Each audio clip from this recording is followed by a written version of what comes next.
మరోవైపు మాజీ సీఎం జగన్ భారత్కి శ్రీరెడ్డి లేఖ రాశారు. జగన్ భారత్కి నా నమస్కారాలు. ఈ జన్మకు మిమ్మల్ని టీవీలో తప్ప నేరుగా కలిసే అవకాశం కోల్పోయారని లేఖలో ఆవేదన వ్యక్తం చేశారు. తన పేరుతో వైసీపీకి చెడ్డ పేరు తెచ్చారని శ్రీరెడ్డి అంగీకరించారు. కొన్ని రోజులుగా సోషల్ మీడియాలో వైసీపీ వారే తనపై దుమ్మెత్తిపోస్తారని ఆరోపించారు. తాను పార్టీకి మేలు చేస్తానని అనుకుని డ్యామేజ్ చేస్తానన్నారు.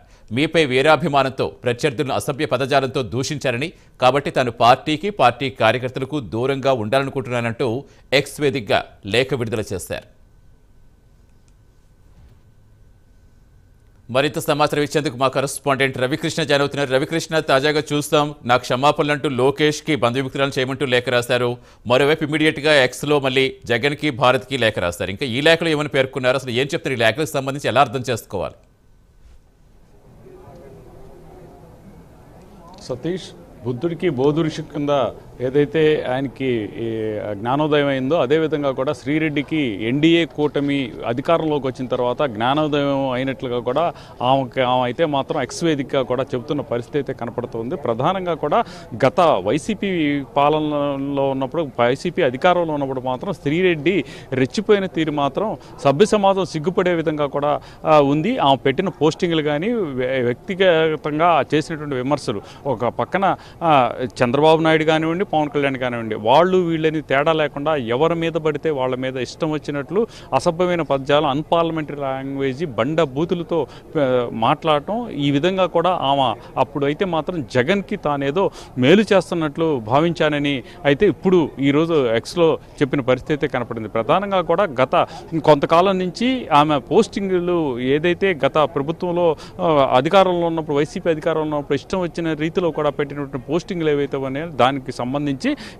ఇప్పుడు అయితే మాత్రం చర్యలు తీసుకునే పరిస్థితి కనపడుతుంది. ఒక సైకో మించిన స్టేజ్ ఏదైనా ఉంటే దాన్ని శ్రీరెడ్డికి ఆపాదించాల్సిన పరిస్థితి ఉంటుంది. ఆ పదం అయితే ప్రజెంట్ డిక్షనరీలో కూడా దొరకట్లేదు. ఆ స్థాయిలో ఆమె అసభ్యమైనటువంటి లాంగ్వేజ్ కానివ్వండి, వ్యక్తిత్వ హననం అంటే చిన్న పెద్ద తేడా లేకుండా ఒక క్యారెక్టర్ అసాసినేషన్ చేస్తూ పెట్టినటువంటి పోస్టింగ్లు ఏవైతే ఉన్నాయో అవి మాత్రం సభ్య సమాజం సిగ్గుపడే రీతిలో, అందరూ అసహించుకునే రీతిలో కూడా ఉన్నవి.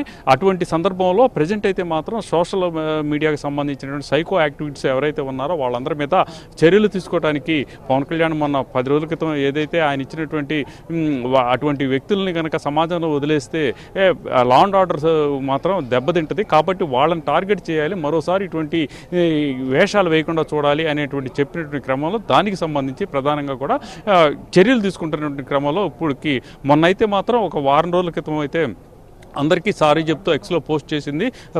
ఈ పవన్ కళ్యాణ్కి, అదేవిధంగా లోకేష్కి, చంద్రబాబుకి, సీఎం చంద్రబాబుకి, వీళ్ళందరికీ కూడా సారీ చెప్పినట్టు చేసింది. అదేవిధంగా కూడా ఈరోజైతే మాత్రం వైఎస్ జగన్కి, అలాగే ఆయన భార్య అయినటువంటి భారతికి కూడా ఎక్స్లో పోస్ట్ చేసిన పరిస్థితి కనపడింది. ప్రధానంగా కూడా తాను వైసీపీ పార్టీకి ఏదో తాను పెట్టే పోస్టింగ్ల వలన పార్టీకి మరింత ప్రయోజనం ఉంటుందనే ఉద్దేశంతో తాను పెట్టాను, కానీ అవి మొత్తం బూమ్రాన్ అయినవి, వాటి మూలాన పార్టీకి మరింత డ్యామేజ్ అయిన పరిస్థితి కనపడింది. అదేవిధంగా కూడా ఎప్పుడు కూడా వచ్చి డైరెక్ట్గా మిమ్మల్ని కలవలేనటువంటి పరిస్థితి నాది. అటువంటిది ఇక పార్టీకి కొంత దూరంగా ఉంటాను, ఎందుకంటే పార్టీకి సంబంధించినటువంటి కార్యకర్తలు ఎవరైతే ఉన్నారో వాళ్ళే నన్ను దుమ్మెత్తి పోస్తున్నారు అని ఆమె అయితే ఆ ఎక్స్లో పోస్ట్ చేసిన దానిలో ఆవేదన వ్యక్తం చేసిన పరిస్థితి అయితే ఉంది. దానికి సంబంధించి పార్టీకి అదేవిధంగా కార్యకర్తలకు దూరంగా ఉంటానని చెప్పి ఆమె అయితే తెలియజేసింది. అంటే టోటల్గా అసలు వైసీపీకి సంబంధించిన పార్టీ కార్యకర్తనే కాదు, కాకపోయినప్పటికీ కూడా ఇష్టం వచ్చినట్టు జగన్కి సపోర్ట్గా కూడా